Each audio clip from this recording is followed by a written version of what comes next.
Okay, so at this point, we've looked at a ton of different ways that we can pick through the track, a bunch of different things we can do to the track, a lot of tools for making the mix better.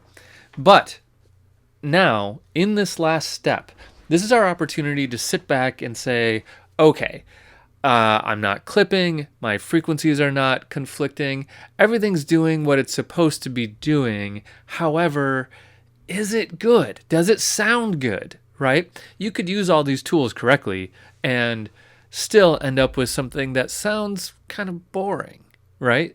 So we want to make sure there's life in this mix yet. So this is kind of where the art comes back in and less of the scalpel kind of tool, right? So what we want to do here is we want to listen to the track and we want to think about, does it really have something that makes it special? And if it does, which hopefully it does, if it does, are we bringing that out? Are we really focusing on that, or have we just buried it into the back? So we're going to focus on two key elements. We're going to focus on the groove, like the groove of the track. Does it groove?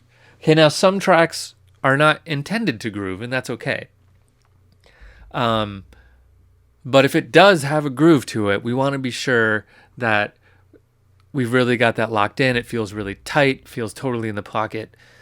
And then the second thing we want to look at is, does it have an element that we can focus on, that we can kind of imagine all these instruments are on the stage, right? And we've got a spotlight. What are we going to point our spotlight at while this thing is being performed? That's what we're really kind of thinking about here. What's the thing to really focus it? So let's start off talking about the groove. So let's go to a new video and we'll dive into the groove.